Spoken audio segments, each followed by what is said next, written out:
Isaac Getz, vous êtes docteur en psychologie.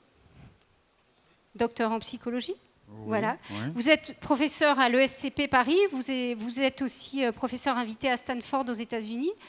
Votre sujet de prédilection, et c'est pour ça qu'on vous a demandé de venir aujourd'hui, c'est l'innovation, mais c'est surtout le leadership libérateur. Je pense qu'on l'a assez évoqué ce matin au travers des ateliers. Pour transformer le monde, il faut transformer les individus et transformer les organisations. Donc c'est ce à quoi vous vous êtes intéressés. Vos travaux portent là-dessus. Ils ont fait l'objet notamment d'un livre qui est devenu un best-seller qui s'appelle Liberté et compagnie. Vous nous en direz un petit peu plus. Donc voilà, aujourd'hui on est là pour entendre ce que vous avez compris, retenu de ces entreprises qui appliquent ce leadership libéré, ce management différent, et qui fait que finalement elles surperforment les autres dans la durée, et que finalement c'est peut-être ça l'entreprise de demain pour répondre à nos enjeux. Donc je vous passe la parole pour une quarantaine de minutes, suite à quoi il y aura quelques échanges avec la salle et qui pourront se prolonger après autour du déjeuner. Je profite des derniers réglages pour compléter mon propos.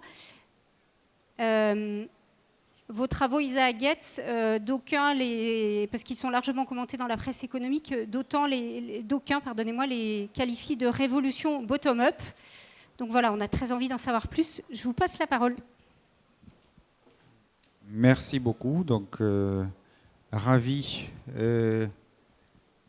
d'être ici. En Alsace. Alors je ne le dis pas pour vous faire plaisir, mais j'étais élevé moi au Réfort aussi, donc on ne peut le dire qu'en Alsace. Hein. Et en même temps, vous êtes pour moi une capitale européenne, voire peut-être mondiale, vu que l'Europe, ça pèse beaucoup dans l'économie mondiale. Donc je veux vous amener d'un certain nombre de... Ça, c'est pas moi, hein. D'un certain nombre d'entreprises, parmi une cinquantaine que j'ai étudiées dans 4 pays. Alors, je ne vous amène pas en France, hein, même si en France, il y a des entreprises comme ça. Et ce que j'ai remarqué dans toutes ces entreprises-là, que les salariés, ils ressemblent à ces 5 personnes-là que vous voyez. Et pas le jour où ils reçoivent des primes, hein, c'est chaque jour. Chaque jour, ils se lèvent le matin. Et ils sont comme ça, très contents d'aller au travail, où effectivement ils prennent grand plaisir et laissent mettre en place leurs idées, leurs initiatives. Voilà, donc c'est pour ça que j'ai appelé l'entreprise libérée qui vise non seulement effectivement la performance, mais la performance arrive par la liberté de l'initiative et le bonheur de tous. Alors c'est un sujet qu'il ne faut pas en parler parce que ce dont on parle partout dans la presse, c'est le malheur, le mal-être, la frustration, etc. Ce qui est vrai dans la majorité des entreprises que moi j'appelle les entreprises traditionnelles. Mais il y a des entreprises, je répète, et ce n'est pas une utopie, vous allez voir que certaines existent depuis plus de 50 ans. Je vous invite à regarder rapidement un clip de moins de 2 minutes d'un film documentaire qui est basé en partie sur mon ouvrage, qui va passer normalement chez Arte de 90 minutes un printemps. Voilà, j'espère que le son sera là et on y va.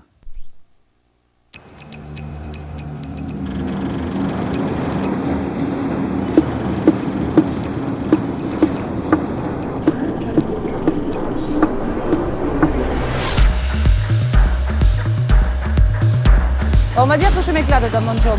Moi, je vous dis, tous les matins, quand je me lève, quand je viens travailler, je prends un agréablement plaisir. I have always been against hierarchy and against strict rules.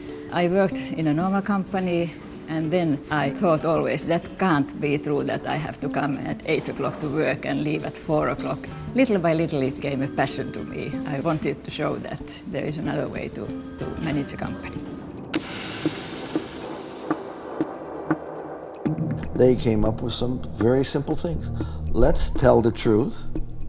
Let's be fair. Let's keep our promises. Let's respect the individual. And let's encourage intellectual curiosity. Et bonjour Samira, Sébastien. Oui, allô Sébastien? Ça serait pour enregistrer une intervention, s'il vous plaît. On a dit voilà, comment vous aimeriez être rémunéré. On a demandé à tout le monde de donner ses idées. Donc cette rémunération, elle a été décidée par l'ensemble des salariés.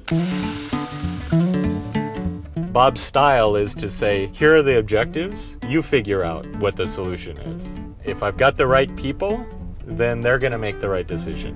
It's good. I mean, it's all about respect. You give respect to others and they give you respect back. Alors avant, on avait un directeur d'usine, on avait un chef du personnel, on avait des contremaîtres et des chefs de ligne. Quand vous êtes hiérarchique et que d'un coup vous ne l'êtes plus, il y a vraiment un travail sur soi-même à faire. On l'accepte ou on ne l'accepte pas. Je vois les gens sur l'île, ils sont beaucoup plus heureux, qui sont calmes, qui sont zen. Et ça, c'est grâce justement à ce travail de fond. Je pense qu'on décuple la productivité des personnes dans un système comme celui-ci, évidemment.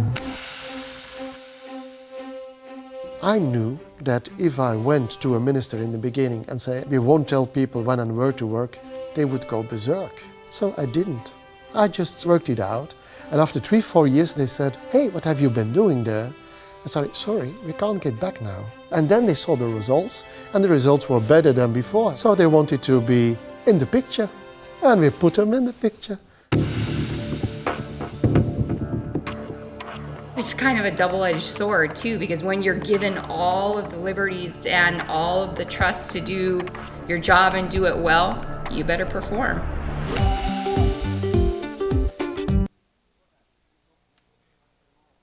Vous pouvez éventuellement trouver ce film sur Tous Coprod, je pense, où il y a une sorte de communauté qui se crée autour de ça, mais c'est en production pour Arte.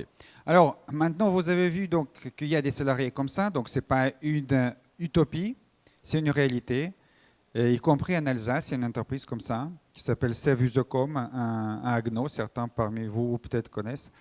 Et une question pour vous, qu'est-ce que vous en pensez? Je vais vous donner tout de suite les chiffres en France. Quel est le pourcentage en moyenne en France des salariés qui sont comme ça, qui se lèvent chaque matin et disent tiens, super, je suis tellement content d'aller au boulot, puis il rentre chez lui, la première chose qu'il parle, c'est voilà, de la super journée qu'il a passée, et puis il a de se lever au lendemain pour répéter la même expérience, et chaque jour c'est comme ça. C'est quoi, vous pensez, le pourcentage des salariés en France comme ça, dans les entreprises? Combien? Moins de 1%. Vous êtes l'optimiste d'Alsace, madame? Elle dit moins de 1%. OK. Combien, monsieur? 5, vous dites? 25. Je ne dis pas penser à votre entreprise, hein, la moyenne. Vous m'en retenez, 25%. OK. Alors, je vous montre. Donc, c'est le sondage Gallup hein, qui s'appelle Q12, que certaines entreprises utilisent à l'interne, et c'est 9%. Alors, encore il y a 2 ans, en France, c'était à 11%. L'Allemagne était aussi à 11%. Maintenant, ils sont à 13%. Sachez qu'en Europe, il y a, je crois, en 2012, Danemark à 20%. Dans le monde, je crois, le plus élevé, c'est 27%. Dans tous les cas, c'est une minorité des salariés qui sont dans cet état. Pourquoi les poules? Je les compare à des poules. Alors, les poules, vous savez, sont payées pour prendre des œufs blancs. On est d'accord? Et ça, ce sont des poules qui, de leur propre initiative, vont prendre chaque jour, aller là-bas et pondre un œuf en or. En plus, elle ne va pas demander de payer des primes et des choses comme ça. Donc, vous imaginez, c'est un nombre de collaborateurs qui ne sont pas contents parce qu'ils disent on va nous augmenter une norme. Vous ne riez pas, non? Bon. Alors, ça, c'est la première catégorie. Maintenant, la deuxième catégorie, c'est les salariés désengagés. Alors, je vous épargne des longues définitions de Gallup. Il y en a un patron de PME qui m'a donné la définition la plus courte et dit ça, ce sont des gens qui viennent chaque jour pour partir. Là, vous riez déjà un petit peu. Hein. Donc, vous voyez où ça se passe, non? À côté de la pointeuse. Hein. On pointe et dit oh là là, il y a encore 8-9 heures à passer. Ouh. Alors on dit ça, c'est des gens qui, à la différence des poules, là, ils ne prennent pas l'initiative, ils ne mettent pas en place des idées, etc. C'est faux. Vous imaginez, il faut meubler 8-9 heures, quoi. Vous imaginez le nombre d'idées qu'ils ont. Alors ils sont combien en France? Combien, madame? La pessimiste d'Alsace? Hein? 25%. Il y en a 3 catégories en tout. Donc les désengagés, ils sont combien? 9, monsieur dit 9. Non, monsieur, il pense beaucoup, je vois, il a une image très très positive de la France. Je suis désolé, je vais vous décevoir. Ils sont 65%. Alors, pourquoi le cheval fatigué? Alors, en Allemagne, par exemple, je crois qu'ils sont 58. Hein, c'est quand même beaucoup. Hein. Les gens, globalement, qui vont au travail pour chercher un chèque. Ils ne sont absolument pas engagés par rapport à cette entreprise-là. Ils peuvent le quitter du jour au lendemain. Et s'ils pouvaient ne pas aller, ils auraient été beaucoup plus heureux. Donc, pourquoi le cheval? Vous voyez vos chevaux fatigués, allongés. Donc, s'il y a du boulot, il faut aller le chercher. Il dit, il faut se lever, il y a du boulot, il va le faire. Dès qu'il peut, il s'allonge, il faut le chercher de nouveau. Et puis, à un moment donné, il dit, là, c'est des heures sup, on va négocier. D'accord? Donc, ça, c'est deux catégories. Il y a une troisième mystérieuse catégorie. Alors, il nous manque 26%. Quelle est cette mystérieuse catégorie? Ni sont engagés, ni sont désengagés. C'est qui ces gens-là?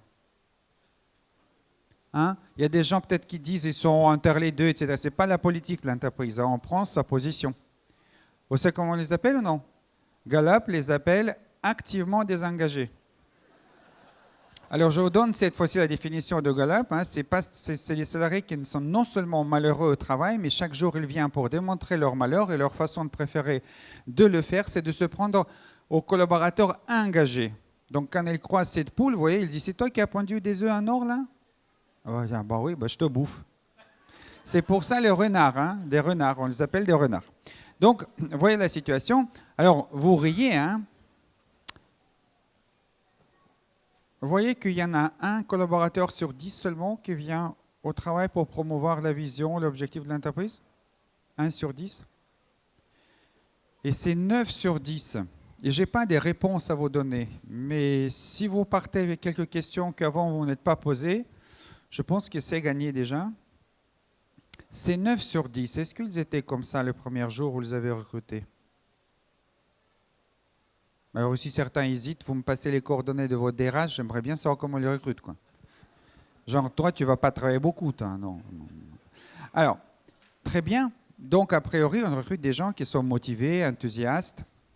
Deuxième question, qu'est-ce qui leur arrive dans nos entreprises que quelques semaines, quelques mois après, cette fameuse poule hein, qui est prête à pondre des œufs en or, hein, qui dit, monsieur, on pourrait économiser ça, on pourrait gagner des clients par là, tout d'un coup, commence à prendre du poids.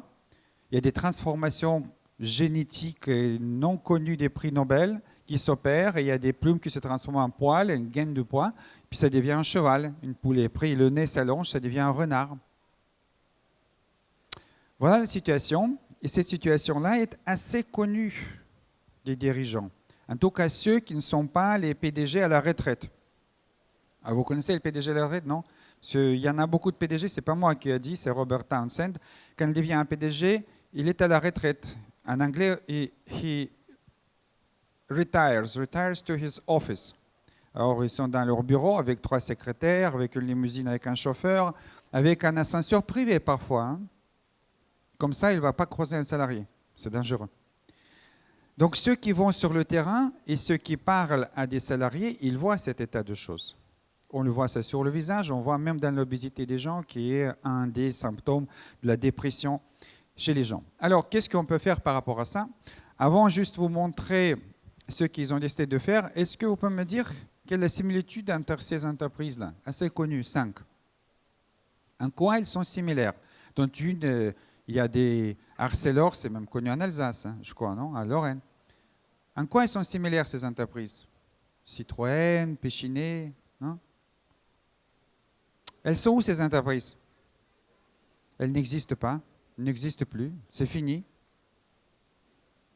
Il y en a certains qui pensent que Citroën existe. Non, Citroën n'existe plus depuis les années 30. Hein, c'est une marque qui existe.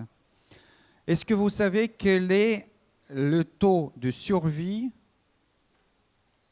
des entreprises de plus de 40 ans? L'entreprise est créée et quel est le pourcentage d'entreprises qui survivent plus de 40 ans? Non, 20%. Je suis désolé, monsieur, je vais vous un petit peu briser un certain nombre des... Après 10 ans, il n'y en a que 10% qui restent. Hein. C'est très dur quand on est une entreprise naissante. Il y a 1% qui survit. 1%. C'est très difficile. Je ne dis pas qu'ils sont performants, hein, survivre. Et j'ai une deuxième question pour vous. Vous peut-être connaissez ça. Hein. Quelle est la différence avec cette entreprise-là? Alors, vous allez dire, elle a survécu. Alors, en réalité, c'est un peu paradoxal parce que cette entreprise, elle n'existe pas non plus. Hein. Apple Computer, ça n'existe plus, Apple Computer. C'est moi, quand j'étais jeune, au Roman Ferrari, on achetait des ordinateurs. Aujourd'hui, c'est un objet de culte religieux. Hein. Il y a des ordinateurs Apple, c'est vrai. Mais c'est une entreprise qui s'est réinventée. Et ils sont plus un fabricant d'ordinateurs, ils font un petit peu d'ordinateurs. Donc ceux qui survivent 40 ans, ce pas les mêmes entreprises. Hein. D'ailleurs, Nokia aussi, c'était une entreprise qui faisait du bois, je crois, etc. Après des téléphonie mobile. Là, ils n'ont pas survécu, en l'occurrence, l'avènement. Donc, il y a des choses qui peuvent se passer dans l'entreprise qui peuvent aider en réalité, à éluder ce qui est un fin commune de la plupart d'entreprises. Mais pour ça, il faut faire quelque chose de l'intérieur. Voilà. Donc, on va aller maintenant et on va regarder ce qu'ont fait ces dirigeants que j'ai rencontrés, parce que j'ai justement passé beaucoup de temps avec les dirigeants et des patrons qui ont décidé de faire quelque chose que moi j'appelle, ils ont décidé de ne plus être une entreprise fanatique. Vous connaissez la définition, non? Il y a Joseph Juran, le pape de qualité totale, il a dit une entreprise fanatique, c'est une entreprise qui essaye chaque jour de faire la même chose et espère un résultat différent. Donc ils ont dit on va arrêter de le faire. Et ils ont décidé de transformer, ils ont regardé où est le cœur du problème, et le cœur du problème, effectivement, c'est ces visages apathiques, ces gens-là qui on prend pour des robots et qui on ne mobilise pas, une phrase un petit peu à la mode, l'intelligence collective. En tout cas, ce que chez chaque personne est le plus cher et le plus unique, c'est sa capacité de réfléchir, d'apporter des problèmes. Et ce n'est pas la faute de ces gens-là, ils en ont plein d'idées, c'est la faute de la manière dont l'entreprise est organisée. Et donc, ils ont décidé de le changer. Et quand je dis changer, transformer, ce n'est pas un décret, ce n'est pas une décision de gouvernement, etc. etc. C'est un long chemin de transformation. Christine a évoqué ça, que je compare à cette montagne. Alors, quand je suis dans les régions montagneuses, tout de suite, le débat s'engage, c'est où la montagne? Mais bon, vous n'êtes pas à Grenoble, et heureusement d'ailleurs, parce que là-bas, ça ne circule plus. C'est en Suisse, la montagne. Donc, on quitte la France, on va en Suisse, et ils ont escaladé tout ça. Et donc, cette plaine-là, vous voyez, où il y a plein de chevaux allongés, il y a des renards qui courent un petit peu, il y en a quelques poules, mais pas très longtemps. On va le quitter et on va escalader. Alors, le chemin, parmi les entreprises que j'ai étudiées, une cinquantaine, pour une PME, la plus courte que j'ai vue, c'est 3 ans, avant que cette entreprise-là fonctionne sur les bases complètement, pas un peu, mais complètement différentes de l'entreprise traditionnelle. Et Harley Davidson, vous avez vu, le PDG, l'ancien PDG, Rich Stirling, 10 ans, avec les syndicats très durs, dont on pense qu'en France, les syndicats sont durs. C'est ceux qui n'ont pas vécu aux États-Unis, ceux qui n'ont pas vu United Auto Workers, dans les États où les armes sont en vente libre. Hein. Vous n'avez pas l'intérêt à amener avec un hélicoptère, s'il y a un piquet de grève, des pièces de rechange, hein, ça tire. Donc, ça a pris 10 ans. Maintenant, il y a en France un cas d'ailleurs d'entreprise qui a fait ça en 8 mois, mais ça, c'est très, très récent. Mais normalement, c'est un chemin très long, hasardeux d'ailleurs, il y en a beaucoup d'erreurs qu'on peut faire. Et mon objectif était d'étudier et de parler avec tous ces patrons de différents secteurs, différentes tailles, différents pays, etc. et extraire quelque chose qui est commun et qui est basé justement, Christine a insisté beaucoup sur mon diplôme de psychologue, ça fait rêver, c'est Sigmund Freud, etc. Mais bon, je ne suis pas un psy d'entreprise. J'ai aussi des diplômes encore plus importants en gestion, mais Christine n'a pas parlé parce que, bon, je ne sais pas, les femmes sont impressionnées par la psychologie, vous voyez. Ok, alors, donc, effectivement, j'ai structuré ça autour des besoins psychologiques de l'être humain. Et vous allez voir pourquoi. Et je vous invite donc à faire ce voyage avec moi. Donc, je ne veux pas seulement vous parler un petit peu comment ces entreprises fonctionnent, ça c'est moins intéressant, mais surtout comment on les construit. Parce qu'on peut regarder, vous voyez les matchs de Barcelone. Désolé pour les femmes, hein, ils en ont marre de football, mais les matchs de Barcelone tout le temps en boucle, parce que vous avez décidé d'acheter un club de Strasbourg. Hein. Un club de Strasbourg est à vendre, je pense, hein, dernières années. Et vous dites, on va jouer Champions League chaque année et on va jouer comme Barcelone. Ben, si vous passez en boucle les films de Barcelone, ça vous donne quelque chose, une idée, comment on construit un club comme Barcelone? L'objectif, c'est connaître comment on peut prendre un club qui joue au foot. Et les entreprises, ils sont, voilà, et ça fonctionne quoi. Hein, ils n'ont pas déposé encore leur bilan. Et faire de ça des entreprises qui fonctionnent comme Barcelone, c'est-à-dire jouer presque chaque année parmi les meilleurs dans votre secteur. Donc, c'est des entreprises que j'ai étudiées, elles sont toutes comme ça. Voilà, donc on y va. Et je vais vous montrer ce qu'ils ont décidé de faire. Alors, vous vous rappelez, ils ont décidé d'arrêter d'être les entreprises fanatiques, c'est-à-dire essayer de... Vous voyez, quand vous avez des gens démotivés, qu'est-ce que font toutes les entreprises quand on a des gens démotivés? On essaie de les motiver, quoi. Et ça marche. Ces chiffres-là, je vous ai montrés, ils sont les mêmes. En Allemagne, j'ai regardé sur 15 dernières années, ça oscille entre 11 et 16, et c'est comme ça tout le temps. Et ça ne bouge pas. Donc, on essaie de motiver, mais ça ne marche pas. Donc, ils ont arrêté d'être fanatiques. Ils ont dit, on va faire comme des jardiniers. Si vous avez des fleurs comme ça, vous voyez, complètement démotivées dans votre jardin. Et elles ne veulent pas pousser, quoi. Donc, vous faites quoi en tant que jardinier? Vous essayez de la voir, essayer de la motiver. Disons, si tu lèves ta tête, je vais te donner un nouveau modèle iPhone, ou un bureau plus grand, une promotion peut-être l'année prochaine. Est-ce qu'un jardinier, il parle aux fleurs? Il y en a certains qui s'amusent, hein, mais bon, les voisins le regardent un peu comme... Bon. Mais globalement, un jardinier se dit quoi? Pourquoi cette fleur est dans cet état? Il a un CV, la fleur, n'est-ce pas? On a regardé, il y a une photo. D'ailleurs, parfois, chez la voisine, la même fleur est magnifique, quoi. Donc, on arrête le débat. Qu'est-ce que se dit le jardinier? Pourquoi elle est dans cet état? Il manque quelque chose, madame. Il dit ça très, très bien. Ça, c'est une vraie conscience écologique, philosophique. Et il y en a, les hommes disent il faut jeter de l'eau tout de suite. Ils sont pratiques. Hein. Bon, pour les tulipes, ce n'est pas une bonne idée en l'occurrence, mais on sait, un bon jardinier, il sait que les êtres vivants, hein, les plantes, les arbres fruitiers par exemple, ici c'est pas les mirabelles, c'est les quetches. Hein. C'est un truc à ne pas faire, quoi. Donc, voilà. Donc ici, ce n'est pas au niveau. Donc il y en a 3 choses. Hein. Il y a de l'eau, de la lumière et des minéraux. Hein. Je simplifie. Et c'est toujours une combinaison optimale. Ce n'est pas toujours plus. Avec les carottes avec lesquelles on essaie de motiver les gens, qui est de la manipulation en réalité, c'est toujours plus grosse la carotte. Hein. Ici, c'est optimal. Et donc, vous mettez un courant un petit peu moins d'eau et puis, hop, et les fleurs sont en potentiel. Donc, l'idée derrière, et ça vient de la philosophie chinoise d'il y a encore 2000 ans, de ces patrons-là, c'est que, par analogie, hein, les êtres humains, c'est pareil. On a aussi des besoins. On a des besoins psychologiques. Si ces besoins sont, plutôt que d'être ignorés, sont satisfaits, l'être humain, il sera à son potentiel. Et non seulement engagé, mais aussi, vous allez voir, heureux dans sa vie professionnelle.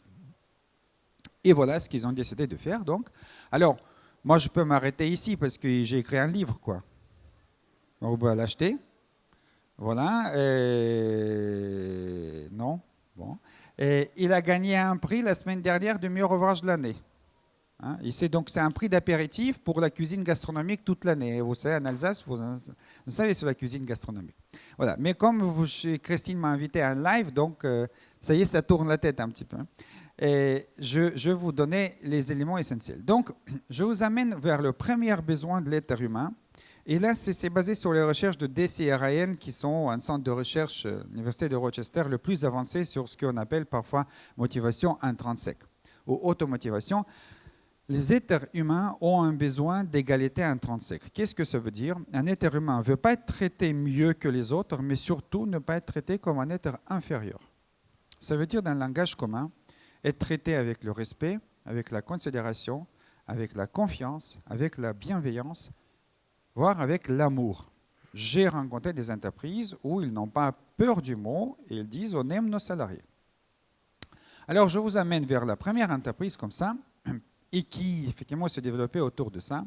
Et vous avez vu sur l'image cette patronne finlandaise avec un chien. Et c'est effectivement, elle vient avec son petit chien dans l'entreprise. Et c'est un chien qui devrait avoir un salaire. Mais c'est interdit par le code de travail. Hein. Mais il a un rôle très important. Il est dressé, quand elle parle plus de 15 minutes, il commence à aboyer. Elle dit, ça suffit. C'est vrai, hein? C'est une vraie histoire. OK, it's a true story. Donc, l'entreprise Sol, hein, ça s'appelle SOL en Finlande, et quand elle a hérité ça de son père, un peu paternaliste, avec une centaine de personnes, elle s'est dit, je veux créer une entreprise dans laquelle les gens sont non seulement respectés, et traiter avec considération, qu'on lui fasse confiance, je veux aussi qu'elle soit fière. La plupart des salariés sont des femmes. Qu'est-ce qu'ils font là-bas? Qu'est-ce que vous pensez? C'est quoi l'entreprise qui n'a que des femmes en Finlande? Les femmes de ménage. Bravo! Bravo. Pourquoi la fierté? Parce qu'ils disent que c'est un des travails le plus dévalorisant de la société. Nettoyer des bureaux, des toilettes. Je veux créer des conditions pour qu'elles soient fières. Et voilà. Donc, on demande parfois à moi quelle est la première étape. La première étape, c'est que le PDG renonce à prendre des décisions. Il y en a un Belge qui a écrit la semaine dernière dans une revue que j'ai lue, ça veut dire qu'il doit se commettre un suicide, quoi. Voilà, donc il a décidé ça. Il a dit, je ne vais jamais prendre une décision dans la permettre de responsabilité de mon collaborateur. Seule décision qui revient à moi.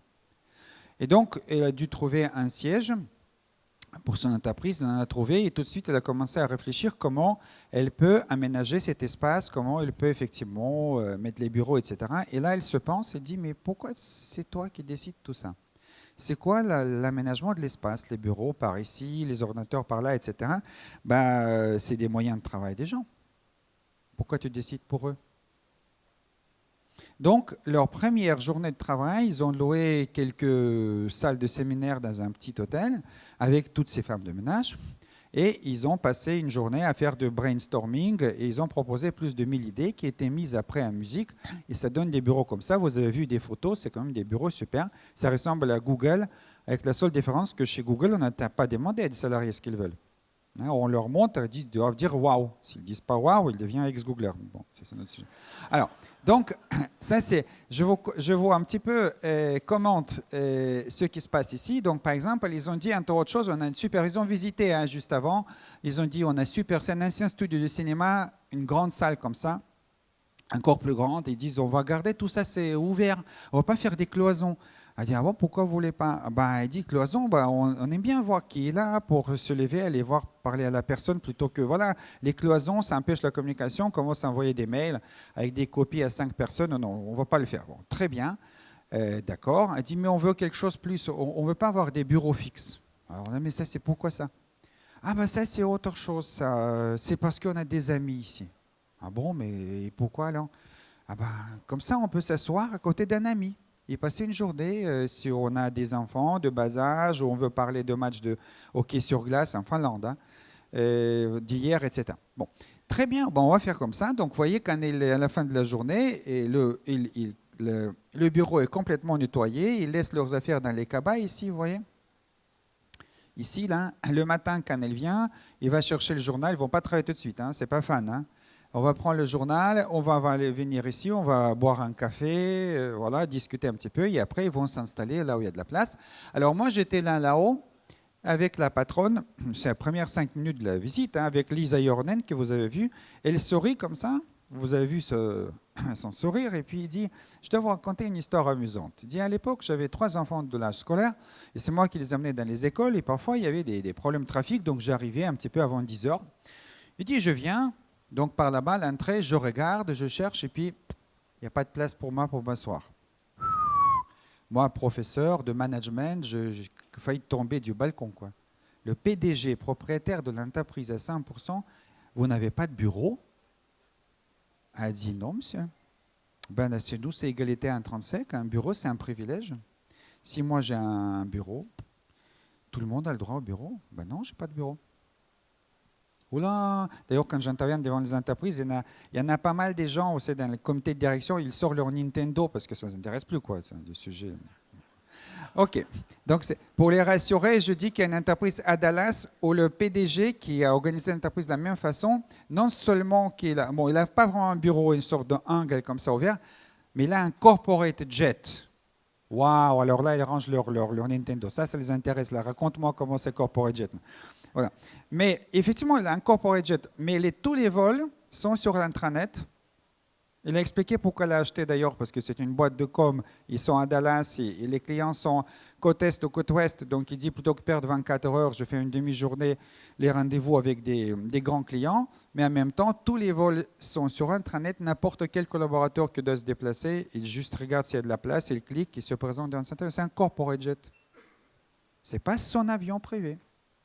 Donc, la manière dont c'est articulé cette égalité intrinsèque, Finlande, un pays très égalitaire, la Scandinavie aussi, donc ce sera de manière quasiment littérale, et dans d'autres pays, c'est perçu un petit peu différemment. En tout cas, pour me rassurer, il dit, Monsieur Guess, mais il ne faut pas s'inquiéter, vous avez l'air très très inquiet, mais là, elle me rassure, attention, elle dit, mais moi, en tant que PDG, je ne sers pas à grand-chose. Là, j'ai carrément tombé du balcon, quoi. Là, elle n'a pas de bureau et elle ne sert pas à grand-chose, quoi. Bon. Alors, elle voit mon désarroi et dit, bon, je vais vous expliquer, Monsieur Gates. Alors, vous avez étudié l'économie? Je dis, oui, j'ai étudié. Alors, dites-moi, qui produit la valeur économique de l'entreprise, hein, la fameuse valeur ajoutée?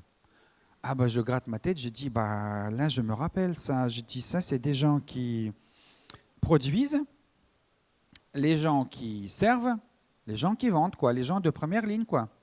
Ah, on est entièrement d'accord, Monsieur Goetz, entièrement d'accord. Et dites-moi, ces gens-là ici au siège, c'est quoi économiquement parlant? Ah ben, je dis ça, je sais aussi ça, c'est un coût.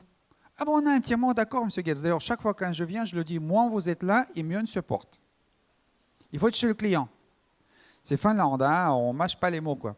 Je dis, est-ce que je peux le défendre? Allez-y, donc je dis, ça peut être aussi autre chose. Je dis, à condition que, c'est des fonctions de support, hein, comptabilité, hein, qu'ils fournissent un support à des gens qui fabriquent la valeur économique pour que ces gens puissent fabriquer encore plus grande valeur économique. Dans ce cas, le coût devient un investissement. Je dis, on est entièrement d'accord, M. Goetz. Défense acceptée. Et dites-moi, M. Goetz, qui est le plus éloigné de l'entreprise de la première ligne où on fabrique la valeur économique? Bah, il dit, ça doit être vous. Bah, il dit, vous voyez, M. Goetz, je suis là, je ne suis pas là. L'impact sur la marge de l'entreprise est epsilon. Mon rôle est complètement différent. Voilà comment commence la conversation, première 10 minutes. Donc, vous êtes bien hein, planté dans le décor quand vous visitez ces entreprises. Alors, maintenant, je vous montre quelques éléments. Alors, on vous dit, M. Goetz, vous racontez ça, c'est des entreprises qui marchent sur la tête, quoi. Bon, je ne sais pas. Je vous invite à réfléchir. C'est une grande réflexion philosophique. Qui marche sur la tête? L'entreprise qui a construit une tour de 30 étages. Donc, le dernier étage est réservé pour qui? Ou la meilleure vue. Et puis, il a aussi l'ascenseur privé dans certaines tours, hein, jusqu'à le sous-sol, quoi. Donc, je vous ai compris pourquoi, pour ne pas creuser des salariés. Et ça, c'est un coût unitaire dans la comptabilité le plus élevé de l'entreprise. La location de cet étage de la défense, vous imaginez? Ou une entreprise comme ça. Ça, je vous invite à réfléchir. C'est une longue réflexion, vous imaginez. Alors, maintenant, si vous comprenez comment ça fonctionne, si éventuellement vous êtes fondé sur quelque chose que moi j'appelle le bon sens économique, parce que c'est ça dont je parle, le bon sens économique. L'argument est économique. C'est grâce à des gens qui fabriquent la valeur économique que cette entreprise-là ne va pas mourir en 40 ans. Et plutôt prospérer. Dans ce cas, vous devez vous intéresser à ces gens-là, oui ou non? Bon, quand vous dites, oh, bah, ça, on s'intéresse énormément, non, tous les managers, ils ont fait de la formation, il n'y a pas de problème. Ah bon, bah, d'accord, ils font quoi? Bah, au dialogue, quoi. Bon, d'accord, ils font quoi? Bah, chaque matin, ils font le tournée, et puis ils demandent, voilà, des nouvelles, comment ça va la famille, et puis on discute du match de foot, sympa, quoi, l'ambiance. Je ne dis pas que c'est mauvais, hein. C'est mieux que le gars qui est derrière la porte cachée, vous voyez, là, hop, 3 minutes de retard, premier avertissement, oui, des petits chefs. C'est mieux. Mais dites-moi, vous vous rappelez qu'on est toujours dans cette idée-là de donner du respect, de considération à des gens? Vous recrutez des gens qui se considèrent comme des professionnels ou non? Sinon, pourquoi vous les recrutez? Pourquoi vous ne formez pas? Donc, oui, si vous êtes un professionnel, peu importe dans quel domaine, et vous avez quelqu'un qui coordonne votre activité, votre manager, de quoi vous voulez qu'il vous parle le matin qu'il vient vous voir? De quoi? 5e fois de vos enfants? De son travail, vous êtes d'accord? De votre travail. Et notamment, alors il ne faut pas faire des grandes formations là-dessus. Une question. Monsieur, de quoi vous avez besoin aujourd'hui pour faire un bon travail? Ou inverse de ça, y a-t-il quelque chose qui vous empêche aujourd'hui de faire un bon travail? Si je reçois la réponse, bah, j'ai tout ce qu'il faut, bah, écoute, c'est super, ok, c'est très bien. Vous avez mon téléphone, s'il y a quelque chose, je ne suis pas sûr de me mettre là, quoi. Ça s'appelle Management by Walking Away. Hein, on parlera peut-être. Hein, mais il ne faut pas être derrière le dos des gens, quoi. Les gens, ils ont tout ce qu'il faut pour jouer leur match. Hein, et Sissoko va gagner et marquer 2 buts. Vous ne savez pas qui va marquer 2 buts, d'ailleurs. Vous vous trompez si vous savez qui va le marquer. Mais si la personne elle dit bah, mon ordinateur tombe en panne ou il fait trop chaud ici, vous ne pouvez pas leur dire à ce moment-là, hein, bah, écoutez, bah, le budget, on n'a plus de budget, quoi, on verra ça en janvier, quoi. Mais il faut être performant, monsieur. Vous imaginez, vous allez dire à Zlatan Ibrahimovic qu'on n'a plus de budget pour acheter des crampons qu'il lui faut, mais s'il marque des buts, bah, il va avoir son prime, quoi. Vous imaginez la tête, hein? Vous connaissez le Ibrahimovic, la tête, hein? Bon. Quand il n'est pas content. Bon. Donc, non, vous êtes des professionnels et votre job, c'est leur donner ce qu'il leur faut et c'est ça le signe de respect et considération à ces gens-là. Sinon, vous les inscrivez immédiatement dans la déconsidération, manque de respect. Voilà. Donc, eux, ils ont fait ça. Ils ont donné les moyens, ça veut dire aussi le savoir-faire. Hein, les moyens, ça veut dire aussi savoir comment travailler. Entre autres choses, ils ont leur demandé, par exemple, est-ce que votre uniforme vous convient. Alors, ils ont dit l'uniforme, ça va l'uniforme, mais on aimerait bien changer de couleur. Ah bon, bah, ça ne vous plaît pas la couleur? Vous savez, la couleur des gens, ils ont hérité, c'est l'entreprise du père. Vous savez, bleu foncé, gris foncé. Non, non, on veut des couleurs vives. Ah bon, bah, on veut des couleurs d'Espagne. Ah bon, pourquoi? Pourquoi? Pour soleil. Je ne sais pas, vous manquez de soleil à Strasbourg? Pourquoi vous êtes... Non, pour qu'on les voit, pour être visible. Parce que dans ce métier-là, les gens, ils ont un sentiment d'être invisibles, de ne pas exister, d'accord? Donc, on le fait ça. D'ailleurs, entre autres choses, on se dit, on change l'uniforme. Qu'est-ce que vous en pensez de votre logo? Le logo, c'était l'entreprise du père, hein, de la dame. Ah bah votre papa était quelqu'un en particulier, hein. Bon, ça ne vous plaît pas alors? On peut faire un concours? Alors oui, ils ont fait un concours, donc une femme de ménage a gagné le concours, quoi, le plus grand nombre de voix. Peut-être elle était colombienne, c'est devenu le logo de l'entreprise. Ça s'appelle Sol, comme soleil en espagnol. Voilà.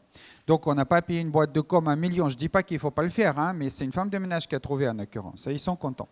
Donc maintenant, vous pouvez me dire, bah, cette patronne-là, maintenant, doit être contente parce que la productivité a augmenté, les résultats augmentent, les salariés vont bien, etc. Et pourtant, elle n'est pas contente. Elle ne dort pas quasiment. Pourquoi? Vous vous rappelez, elle a dit, je veux qu'elle soit fière. Quand est-ce que vous êtes fier en tant que professionnel? Quand vous entendez cette phrase, merci, vous avez fait un très bon travail. Là, vous êtes fier. Reconnaissance, voilà. Très bien. Est-ce que quelqu'un, quand vous faites ce métier-là de nettoyage de bureau, est-ce qu'il y a quelqu'un pour vous dire cette phrase ou non? C'est qui doit vous dire cette phrase? Qui? Le client. Il est où le client quand vous nettoyez le bureau? Bah, il n'est pas là. Il est en train de dîner chez lui. Et donc ça préoccupe énormément la patronne. Elle cherche la solution. Tout le monde lui dit, tu ne trouveras pas la solution pendant la journée. Tu passes à l'autre sujet. Et ces patrons-là, d'ailleurs, ce sont des gens aussi très créatifs. Ils ne s'arrêtent jamais. Quand on leur dit non, bah, ils disent c'est ça qui commence à m'intéresser. Tout le monde croit que ce n'est pas possible. Et moi, je vais chercher. Et puis, ils trouvent. Et donc, elle a trouvé. Un jour, Eureka, il dit on va nettoyer pendant la journée.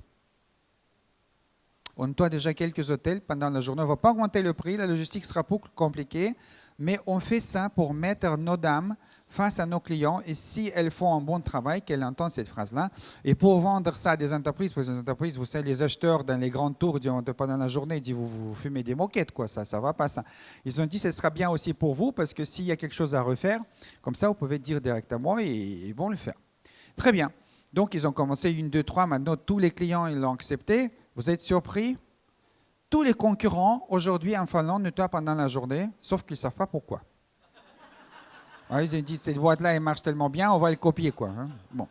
Alors, en tout cas, je vous montre juste rapidement quelques résultats.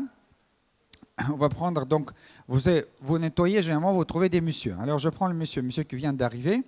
Alors, voilà, vous imaginez, vous êtes dans un bureau, dans une grande tour, et puis on fait toc-toc, on me dit, est-ce qu'on peut entrer? Et vous êtes un manager. Hein. Et le manager, c'est-à-dire, vous êtes toujours occupé. Occupé par quoi? Bah, par des réunions. Hein. Le manager est occupé par des réunions. Donc, on entre, vous avez une grande réunion, je dis, monsieur, tac, est-ce qu'on peut entrer nettoyer comme dans le contrat 7 minutes avec l'aspirateur? Qu'est-ce que vous me dites?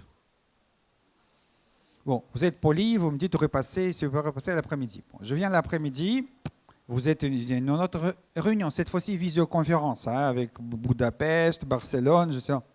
Donc vous dites, est-ce que vous pouvez passer le soir, vers 18h? Bon, il n'y a pas de problème, on est organisé, on repasse à 18h. À 18h, normalement, vous devez être libre, mais l'imprévu, vous connaissez l'imprévu, le toc-toc, chef, est-ce que je peux entrer? Il y a un petit truc. Donc, vous êtes encore occupé. Et là, monsieur, normalement, il est gêné. Hein, poli, comme il est, etc. Il dit, voilà, je viens 3e fois. Et ils ont vu un truc incroyable. Beaucoup d'hommes à ce moment-là, c'est Eureka. Ils regardent autour d'eux, ils disent « Mais c'est propre chez moi !» Alors ils ont compris que pour les hommes, la notion de propreté est très relative. Généralement, nous les hommes, peut-être en Alsace c'est différent, mais on ne comprend pas pourquoi il faut nettoyer chaque jour, quoi. Hein. Donc, le client est content, donc il dit, bon, on va prendre la poussière, on va prendre la poubelle. Ils ont, chez les hommes, commencé à nettoyer chaque 2-3 jours. Vous imaginez, la productivité est explosée, multipliée par 2, par 3, quoi. C'est 200-300%. Donc, bien sûr, ils commençaient à passer plus de temps dans les couloirs et ailleurs. Maintenant, on va voir une dame. Comment est votre prénom, madame ? Michel. Alors, on va voir Michel. Il y a parfois des dames dans les bureaux, heureusement d'ailleurs. La diversité, c'est ça. On fait toc-toc. On dit, madame, est-ce qu'on peut entrer à 11h nettoyer votre bureau ? Qu'est-ce que vous nous dites, Michel ? Bah oui, normalement, il y en a certaines qui disent, j'ai prévu justement quelque chose pour 11h, là, j'ai un truc. Mais avant de partir, beaucoup de dames disent, je dois vous montrer avant de partir. Venez par ici, là. Là, vous voyez, là, ici, là, c'est propre, là. Ou je sais pas, le parquet, là, est-ce que ça brille, le parquet ? Ils ont vite compris que pour les dames, ils ne lisent pas le contrat. Hein. Le contrat, c'est comme chez elles à la maison, quoi. Hein. Ça doit être la même chose, le standard. Hein. Donc, mais ça s'appelle hors contrat. Donc, hors contrat, qu'est-ce qu'ils font ? Comme ils face à face, ils notent. Ils disent, on va noter, parce que c'est hors contrat. On va parler à notre équipe et on revient vers vous demain et on va vous dire ce qu'on peut faire. On parle à l'équipe. 2, 3, 4 personnes, 5 personnes. Peut-être il faut justement les vitres, il faut le nettoyer. On va dire, on va appeler notre commercial. Le commercial est content. Hein. Les appels d'offres, ils gagnent à 3% en Finlande dans ce business. Là, c'est 30, 40, 50%. C'est la fête des commerciaux, hein, des hors contrat. C'est déjà pas mal. Les femmes de ménage vous apportent du business. C'est pas mal. Mais la cerise sur le gâteau, un jour, une dame comme ça, elle entend encore une demande, et pas le collègue. Le collègue dit, c'est génial, on a entendu la même chose, on va appeler le commercial, il sera content. Elle dit, non, on ne va pas appeler cette fois-ci. Je dis, pourquoi ça ? On va aller nous vendre. Oh là, maintenant ils ont pensé qu'elle a fumé des moquettes, quoi. Les femmes de ménage vont aller vendre. Il dit, oui, mais on connaît l'acheteur, là, on nettoie son bureau, il vient nous parler de temps en temps. Donc ils ont fait part de leur initiative à leur direction. Et la direction, il n'a pas dit, oh, est-ce que vous avez oublié vos balais ? Ils ont dit, non, très très bonne initiative. C'est pour ça qu'on met à place cette organisation, pour que vous veniez avec ce genre d'initiative. Et comme pour tout, on va regarder de quoi vous avez besoin de réussir. Et ils ont vu qu'il y en a 2 choses qui sont nécessaires. 1, connaître le price list de services hors contrat, 10, 15. Vous n'allez pas me dire que la fameuse ménagère de 50 ans ne peut pas connaître 15 prix. Hein? Et puis, deuxième chose, on va vous former au rudiment de négociation. Est-ce que vous êtes prêts à suivre une petite formation ? Ils ont dit oui. Et donc, c'est complètement volontaire. Et une minorité des équipes font ça, minorité seulement. Donc, ils ne sont pas payés plus pour ça. Hein. Mais ça représente quand même 15% de la marge de cette activité de nettoyage. Parce que c'est une chose de gagner des gros contrats à 3% et d'autre chose de vendre beaucoup des hors contrats à 30, 40, 50%. Donc voilà, maintenant ça c'est Lisa Jornen plus jeune. Hein. Vous avez vu qu'elle est blonde, mais comme elle déteste les routines, donc elle peut se couper les cheveux et tendre en noir, comme ça, du jour au lendemain. Voilà, et voilà ce qu'elle a dit. Chacun veut être bon, faire un bon travail. Les gens ne sont pas paresseux. J'ai eu quelques déceptions, mais rien n'a ébranlé cette conviction. Les gens ne sont pas mauvais, on les traite d'une mauvaise manière. Bien sûr, Sol n'est pas un paradis pour chacun, mais nous avons créé des gens ambitieux et les avons libérés des règles et régulations inutiles. Donc, elle est rousseauiste. Je vous rassure, il y en a quelques autres en France, encore 2 qui pensent que l'homme est bon. La majorité ne le pense pas. La majorité pense que l'homme est capable du bien et du mal, mais ils disent, nous, ce qu'on va faire, c'est créer un environnement où les bons côtés vont ressortir et pas les mauvais. Et on va laisser aux autres ne rien faire. Chez eux, ce sera le contraire. On va voir qui va gagner. On ne va pas investir plus, on ne va pas payer nécessairement des salaires plus élevés. Simplement, chez nous, les gens se respectent, ils sont en confiance vis-à-vis des uns des autres, ils prennent plaisir à travailler. Ce n'est pas comme ça chez nos concurrents, on va voir qui va gagner. Alors, ce n'est pas un paradis, pourquoi ? Il y en a certains. Déception, c'est de qui déception ? Ce sont des gens qui ne s'adaptent pas à cet environnement, ce qu'on appelle profil exécutant. Mais ils sont la minorité des gens comme ça. Hein. Donc, ils s'en vont tout seuls à un moment donné. Voilà. Parce que quand vous voyez quelqu'un, il dit « Chef, j'ai un problème, qu'est-ce que je fais ?» Dans ces entreprises-là, on dit « J'ai une confiance que si tu prends un petit peu de temps, tu trouveras la solution. » quoi. Il y a des gens qui ça ne leur va pas. Ils disent, chef, c'est vous qui êtes payé pour décider, quoi. C'est pas moi. Donc, on dit, mais ici, on ne donne pas des solutions. Donc, ce n'est pas un paradis parce qu'on pense que c'est c'est un genre colonie hippie où on fume et on fait inhaler régulièrement, etc. C'est très, très dur de travailler dans les boîtes comme ça. Pour un renard, il n'y a rien de plus simple que tourner un bourrique son manager. C'est d'ailleurs son métier, hein, son vrai métier. Est-ce que vous pouvez tourner un bourrique, vos pairs, des gens de votre équipe, leur raconter des histoires? Ils vous voient au travers. Hein. C'est très dur. C'est autodirection, c'est autocontrôle, c'est autodiscipline. Il n'y a pas de pointeuse, il n'y a pas de chef. Mais vous ne pouvez pas raconter des histoires parce que personne ne croit. Vous ne pouvez pas dire que je suis venu à l'entraînement ou personne ne t'a vu, quoi. Et là, tu dis, tu ne sais pas comment jouer. Mais on ne t'a pas vu à l'entraînement. Hein. Tu as raconté au coach que tu étais à l'entraînement. Hein. Il te croit, hein, parce qu'il ne voit pas loin. Mais non, on ne t'a pas vu. Hein. OK, donc maintenant, qu'est-ce que ça veut dire les gens ambitieux? Pourquoi ils sont ambitieux? Parce qu'ils sont libérés des règles qui sont inutiles. Non seulement on ne leur dit pas ce qu'il faut faire, mais aussi il n'y a pas cette autre version qui finalement inscrit les gens dans l'infériorité de l'entreprise, c'est que tu n'en as qu'à appliquer la procédure. Il y en a deux choses qui font penser à l'individu qu'on le prend pour un imbécile dans l'entreprise. C'est que quand il y a un problème, on lui dit ce qu'il faut faire, ou, ce qui est l'équivalent, tu n'as qu'à appliquer la procédure. S'il n'entend pas cette phrase, c'est toi qui travailles dans ce périmètre, toi tu proposes quoi? Ou j'ai confiance que si tu prends un peu de temps, tu trouveras la solution. C'est inévitable que implicitement, le sentiment d'infériorité intellectuelle va s'installer et cette personne-là va arrêter de proposer et de partager avec son entreprise ses idées, ses initiatives. Ça ne veut pas dire qu'il ne les partage pas. Il les partage, mais avec qui? Avec qui? Avec ses amis, avec sa famille, quoi. Les gens qui le respectent et qui savent qu'il est intelligent, mais pas à son entreprise. Donc, quelques résultats, parce que comme disent les Anglais, a proof of the pudding is in the eating, right? OK? Donc, cette entreprise-là, qui n'était rien du tout, hein, et qui est devenue 230 millions, 10 000 personnes, parce que dans le nettoyage, il y a beaucoup de temps partiel. Voilà, alors, pendant les crises, on parle des crises, hein, de 2007 à 2012, voilà leur croissance. Ils ont une croissance organique à peu près de 15% par an en moyenne. Voilà, ça c'est Finlande, ça c'est l'international, mais sincèrement en Finlande, ils sont entrés dans le nouveau business de sécurité, facilities management, etc. Et pourquoi je parlais tellement de cette entreprise-là? Parce que si les femmes de ménage le peuvent, je pense que j'enlève quand même une excuse, hein, parce que souvent j'entends, je n'ai pas des gens qu'il faut, quoi. Hein, les femmes de ménage, donc avec l'éducation qu'ils ont, une grande partie des migrations, ne parlent même pas la langue de pays, et ça va? Et vous, non. OK. Donc maintenant, deuxième point, on va aller plus vite, hein, parce que Christine est un peu inquiète. Donc déjà, on est en train de marcher. Hein. Christine, tu peux t'asseoir. Hein, la montre tourne pareil. Hein. Non, bon, d'accord.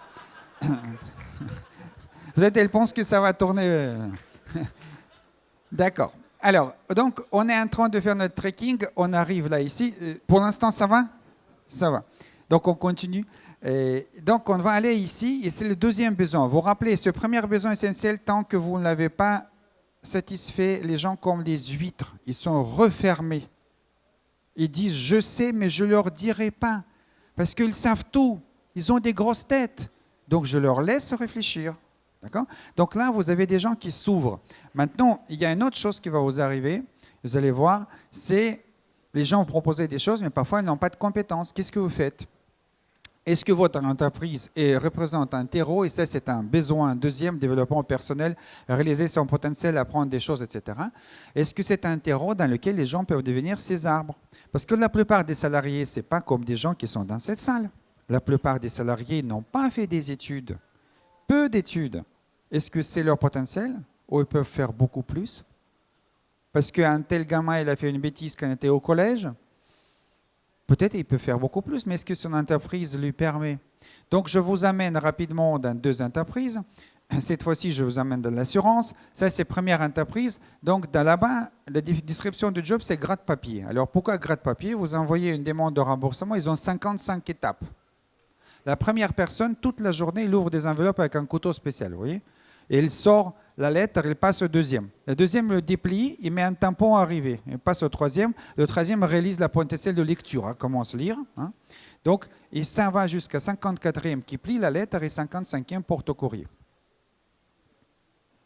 C'est Charlotte en moderne. Et ces gens-là font ce travail chaque jour, jour après jour, semaine après semaine, année après année, avec le perspective de développement zéro. Le turnover, 40% des gens s'en vont chaque année. L'entreprise ne gagne pas de l'argent, situation catastrophique. Deuxième assurance, cette fois-ci, l'entreprise de développement est limitée. Description de job, employé heureux. Pourquoi elle est heureuse? Et pourtant, c'est un énorme call center parce que leur modèle, c'est travailler, ils n'ont pas d'agence, pas d'agent, pas de courtier. 14 000 personnes sur des plateaux répondent au téléphone. Internet, téléphone. C'est l'enfer, quoi. C'est là où vous ne voulez pas que vos enfants travaillent, quoi. Vous êtes d'accord? Et pourtant, elle est heureuse. Pourquoi? Parce que dans cette entreprise-là, chaque personne, et non seulement peut dire « j'aimerais acquérir tel métier, apprendre telle chose », mais on va aller chercher en disant « vous faites ça aujourd'hui, est-ce qu'il y a quelque chose vers quoi vous souhaiterez évoluer ?» Et j'ai vu des gens, parce que toutes les entreprises dont je parle, je les ai visitées, où il y a une dame, il a dit, moi j'étais effectivement service client, il a tous les côtés litiges, je m'intéressais beaucoup, j'ai voulu effectivement évoluer vers service légal. On dit, mais ça veut dire apprendre le droit. Est-ce que tu es prête? C'est des années. Le soir, elle a dit oui, l'entreprise a payé l'ensemble de la scolarité. Maintenant, si je vous dis que c'est San Antonio, Texas, vous comprenez que l'entreprise paye plus de 30 000 $ par an pour vous. Alors, pour faire plus simple aussi pour des gens, ils ont passé un accord avec 4 universités locales et les professeurs viennent dans l'entreprise. Et toutes les fameuses salles de réunion se transforment en salles de cours. 75 salles de cours remplies chaque soir. Avec tous les professeurs, plus 200 formateurs, un tiers de l'ensemble de salariés sont soit en formation ou en éducation à chaque instant. Cette entreprise-là a multiplié en 30 ans leurs résultats par 400, en multipliant le nombre de salariés par 7. Maintenant, avant que je donne quelques deux derniers chiffres, quelle est la différence entre deux entreprises? La première et la deuxième. C'est quoi la différence? Certains disent l'une est belle, l'autre non. Bon, on ne voit pas l'autre. L'implication, la confiance. Vous avez raison, toutes les réponses que vous donnez sont justes. Mais j'ai une surprise pour vous. C'est la même entreprise. Exactement la même. Avec 30 ans de différence. Et le patron qui est venu là-bas, il a dit quel gâchis des êtres humains. D'avoir la personne passer journée après journée, faire une opération primitive. Ils sont capables de beaucoup plus. Et c'est lui qui a développé toute cette démarche-là. Il a bien sûr fait des choses pour la confiance, etc., la considération. Mais ça, c'était son arme avec laquelle il s'est battu. Ils sont devenus, par exemple, une entreprise qui, chaque année, il y a Business Week aux États-Unis qui fait un classement de services clients. Vous imaginez le nombre d'entreprises aux États-Unis, ils sont soit numéro 1, soit numéro 2 chaque année. Leur service était tellement légendaire que j'ai des amis aux États-Unis. Il y en a une qui m'a dit, quand j'ai une mauvaise journée, je les appelle. On parle un peu et puis c'est comme le soleil qui est dans mon bureau, quoi. Ça va beaucoup mieux. Et ils me disent, honey, anytime you want. Voilà. Il ne faut pas acheter quelque chose. Bon.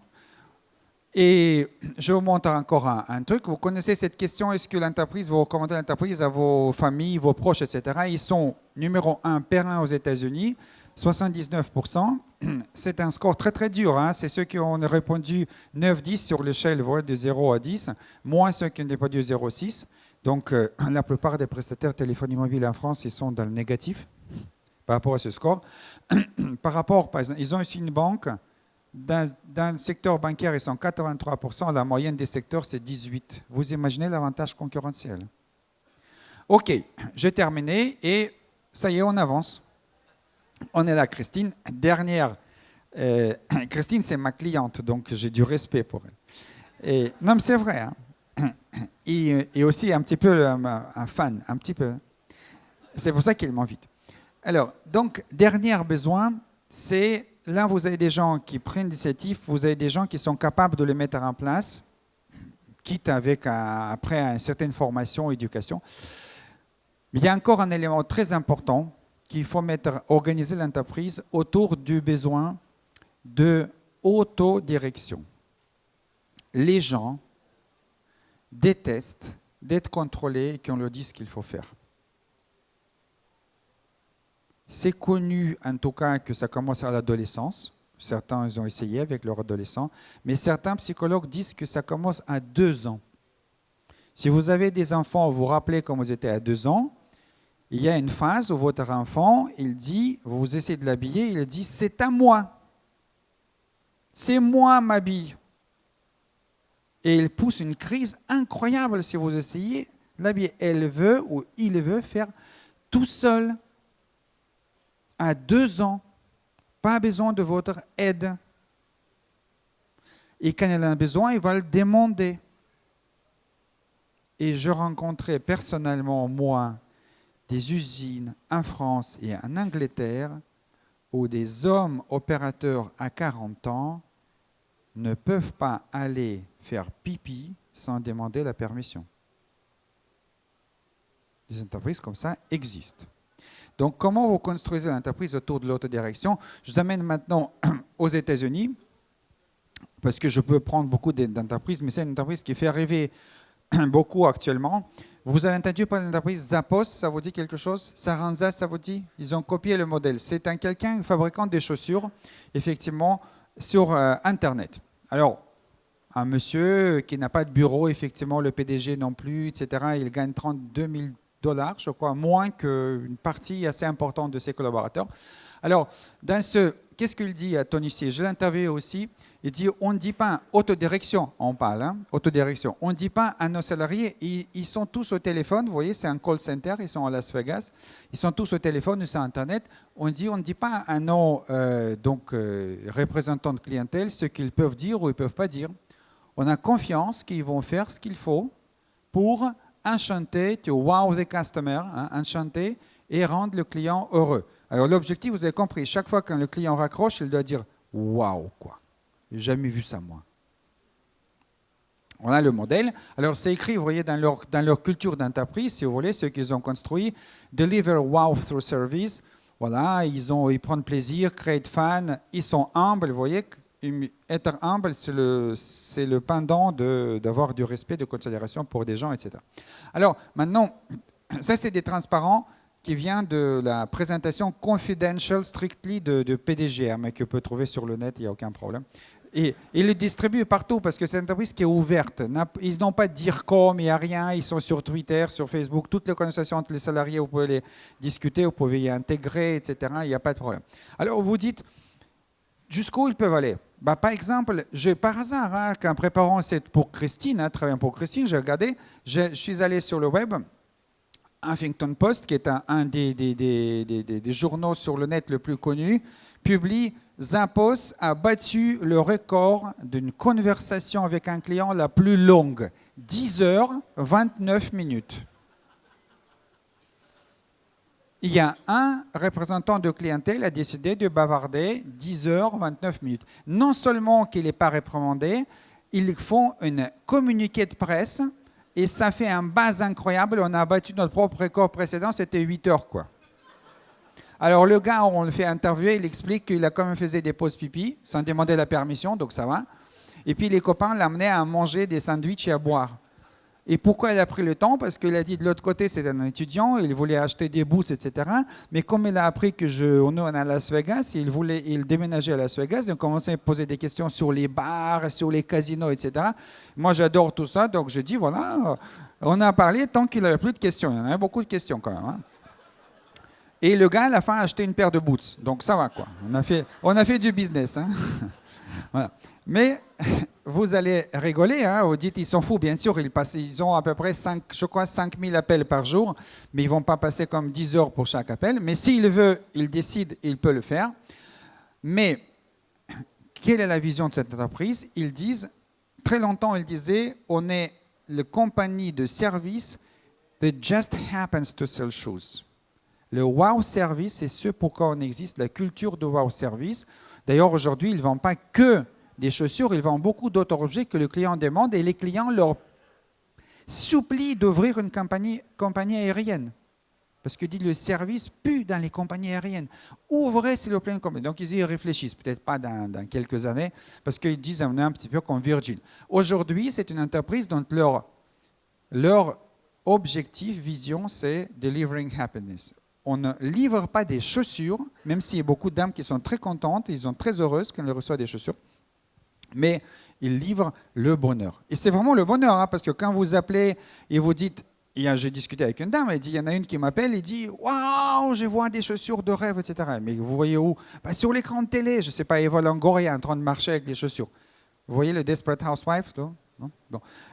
Donc il dit, il n'y a aucun problème, c'est sur quelle chaîne, elle se branche, ils le regardent ensemble, elle dit, ah oui, je pense que c'est la bouton, je ne sais pas quoi. Donc est-ce que la couleur vous convient? Non, non, je veux un petit peu violet, etc. Ok, je vous en violet et plus 2 gammes de couleurs, un petit peu plus bleu et un petit peu plus rouge. Vous prenez 3 paquets, 24 heures, c'est livré chez vous, free, et les 2 qui ne vous conviennent pas, vous le retournez free. Waouh ou pas waouh? Waouh. OK. Donc, ils font ça tout le temps. Alors, je termine pour montrer les résultats de cette entreprise, comme c'est intéressant. Hein? Donc, il dit, la culture de cette entreprise-là, c'est la priorité numéro 1. Si on a cette culture-là, où les gens sont heureux, ils sont prêts à servir comme ça, correctement, dans ce cas, le service exceptionnel, il va venir tout seul. On n'a pas besoin de faire quoi que ce soit par rapport à ça. Ils ont 75% des clients qui reviennent. C'est énorme. Vous savez, dans l'e-commerce, il n'y a pas de clients. Vous savez ça ou non? Il y a des acheteurs. Si vous entrez dans une enseigne comme ça, 50% des gens achètent. Si vous vous baladez sur le net, 1% des gens qui sont tombés sur le site achètent.